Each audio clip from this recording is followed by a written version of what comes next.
नमस्कार, आप देख रहे हैं द के न्यूज यूपी से। इस समय अभिभावकों की जेब पर खुलेआम डकैती की जा रही है। प्राइवेट स्कूलों द्वारा नर्सरी से लेकर के हाई स्कूल, इंटर और 6, 7, 8 की किताबों को भारी भरकम वसूला जा रहा है। किताब ही नहीं, उसके साथ जूता, मोजा, ड्रेस के लिए बाकायदे अलग एक दुकान फिट होती है।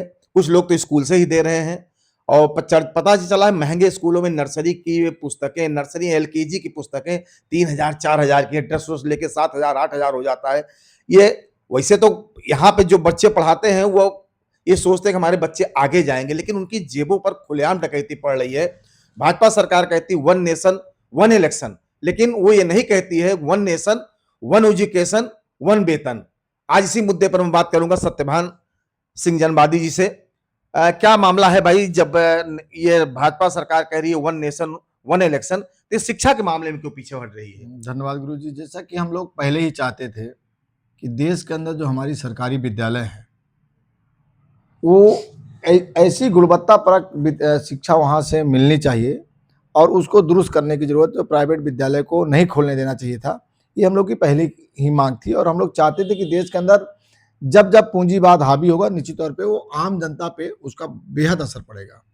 शिक्षा के लिए जो बड़ी बड़ी विद्यालय अपने शहर में देखिए, इसके खुले होने के कारण जो है आम जो व्यक्ति है, जो लोग हैं जिनके बच्चे विद्यालय पे पढ़ रहे हैं, वही प्राइमरी विद्या उसकी किताबों में, जो सरकारी विद्यालयों में वही किताबें जहां 700 800 की है और वहां पे प्राइवेट में जाएंगे तो 4,000 5,000 6,000 की है।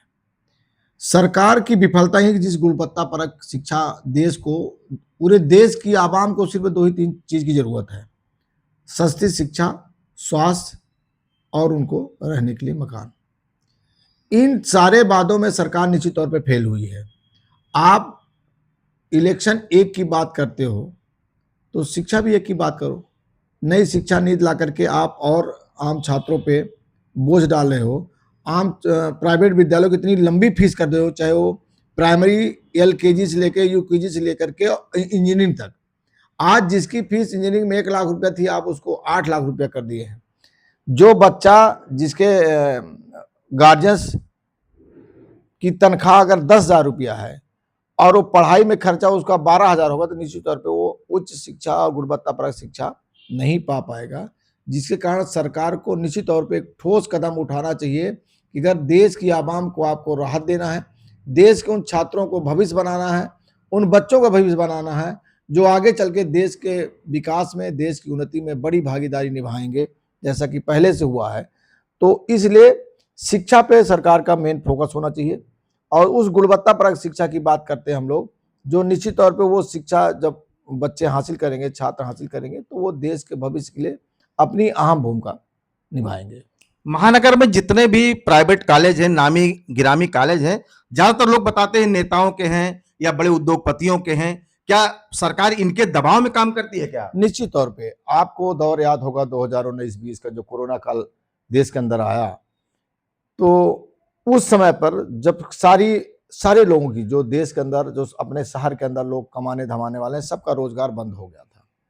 वो फीस क्या, वो खाने के लाले पड़ गए थे उनको। उस दरमियान इन प्राइवेट विद्यालयों ने न बच्चों को कोई राहत दिया, न गार्जियन कोई राहत दिया, न एक पैसे की फीस माफ की। छोटे स्कूलों ने, प्राइवेट कॉलेजों में मैं वहीं पे जा रहा हूँ। हम लोगों ने कुछ लोगों से जब उस दौर में बात किया था, तो सारे लोग जो छोटे छोटे विद्यालय जिनके यहाँ फीस 200, 250, 300, जी जी बिल्कुल सही कह रहे हैं, ये सारे विद्यालय के प्रबंधकों को मैं धन्यवाद भी देना चाहता हूँ आपके माध्यम से कि उन सारे लोगों ने, जो इस तरीके के विद्यालय, सारे लोगों ने अपने विद्यालय के 3-3 महीने की फीस माफ किया था। मुझे दौर है आपके जाने बाजार क्षेत्र में कई विद्यालय, बीकापुर, जाने बाजार, फैजाबाद में भी आप लोगों के शहर में जो यहाँ से संबंधित विद्यालय है, वो सब लोगों ने, छोटे लोग जिसे हम मझोले कहते हैं। हाँ, लेकिन यही जिंगल बेल, जयपुरिया और टिनी टार्स जैसे बड़े बड़े विद्यालय, भवदीय, ये सब विद्यालयों ने 1 रुपया फीस माफ नहीं किया।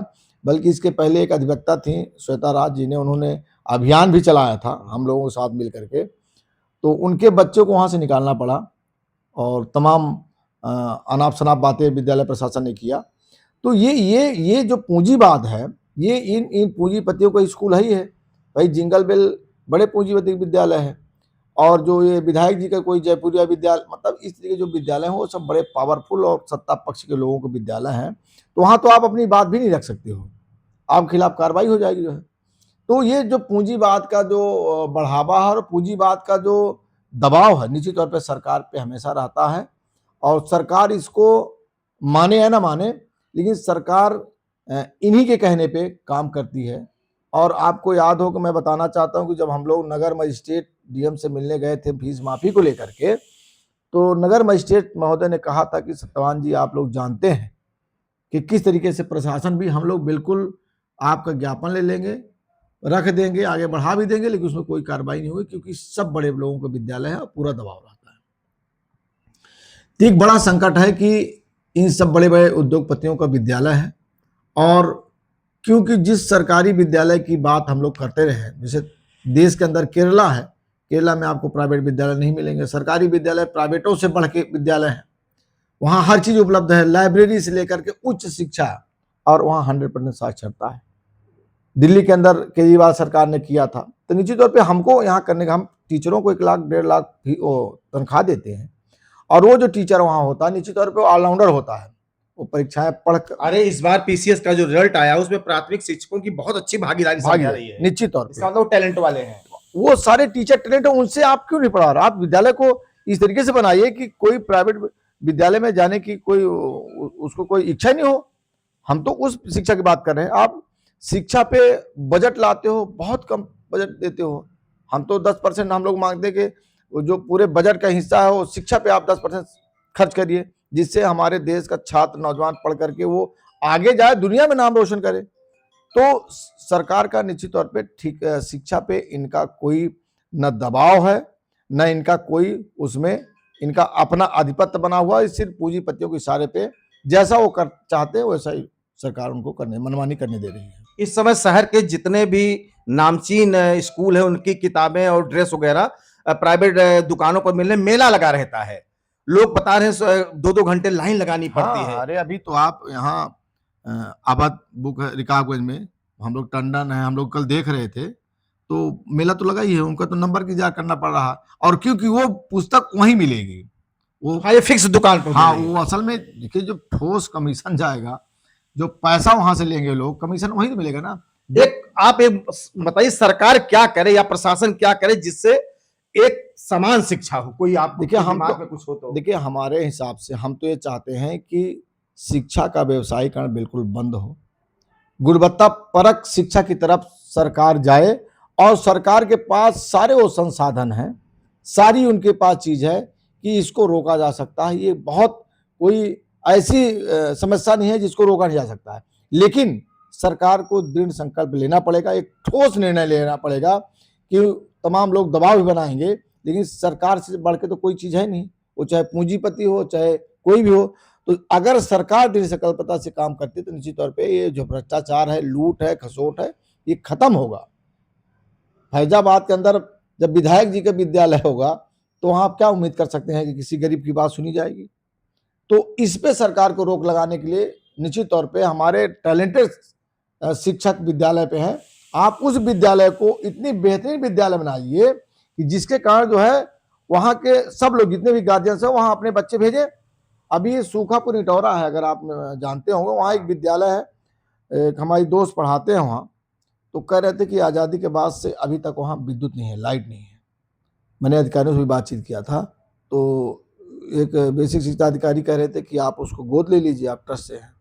मतलब शर्मनाक बात है, जहाँ बच्चे, वहाँ कम से कम 200-250 बच्चे हैं, उनको गर्मी में राहत देने के लिए आपको पंखा नहीं है, लाइट नहीं है, वहाँ के जो टीचर है, वहाँ के जो बच्चे हैं, तो हम क्या उम्मीद कर सकते हैं कि देश में कुछ नया सा ऐसा होगा? लेकिन जब तक सरकार नहीं चाहेगी, जब तक वो उसका दृढ़ संकल्पता नहीं होगी, और जब तक उसको लगे नहीं कि देश की जनता हमारी है, सिर्फ कुछ लोग नहीं, पूरी देश की जनता हमारी है, छात्र हमारा है, नौजवान हमारा है, मजदूर, महिला, पुरुष, कामगार सब हमारा है, तब तक मुझे नहीं लगता कि देश के अंदर कुछ इस तरीके से व्यवस्था, खासतौर उत्तर प्रदेश में देख रहा हूँ कि यहाँ योगी जी मुख्यमंत्री हैं, और योगी जी के बारे में जैसा हम लोग जानते हैं कि भाई बहुत ईमानदार हैं, बहुत कर्मठ है, बहुत काम करते हैं, लेकिन योगी जी को मैं आपके माध्यम से माननीय मुख्यमंत्री जी का ध्यान आकृष्ट करना चाहता हूँ कि निश्चित तौर पे अपने जिले से, अपने फैजाबाद, अपने शहर से निश्चित तौर पे हम लोग कुछ ठोस कदम एक नया करने की जरूरत हमें है।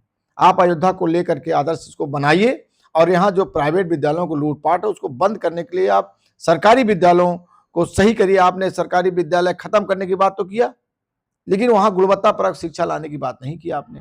वहाँ शिक्षा छात्र कैसे पाएंगे, कैसे करेंगे, उनको बैठने की व्यवस्था आपके पास नहीं है, वहाँ शौचालय नहीं है, वहाँ पढ़ने के लिए कुछ ठोस व्यवस्था नहीं है, लाइब्रेरी नहीं है। हम तो लाइब्रेरी की बात करते हैं ना। आपकी विद्यालय है, वहाँ पंखा लगाइए, कूलर लगाइए, एसी लगवाइए, शिक्षकों को व्यवस्था हो, छात्रों के लिए पढ़ने के लिए उच्च व्यवस्था हो, मेज हो, कुर्सी हो। आप आज भी बच्चे टाट पे बैठ रहे हैं।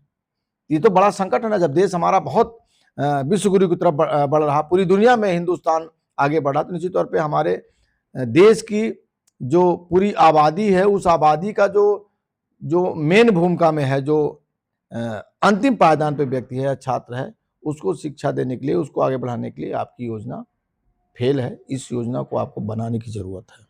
ये थे सत्यभान जी। शिक्षा को लेकर के बहुत अच्छा सुझाव इन्होंने मुख्यमंत्री से डिमांड भी किया है कि कम से कम एक जिले को वो होल्ड करें और एक जिले को बेहतर शिक्षा दें, जिसमें सरकारी स्कूल हो, प्राइवेट स्कूल ना हो। इतनी सुविधा वो सरकारी स्कूल में कर दें कि लोगों का प्राइवेट स्कूल जाने का मन ना है। धन्यवाद सत्यभान जी, आपकी बात को मैं प्रयास करूंगा पहुंचाने तक। नमस्कार।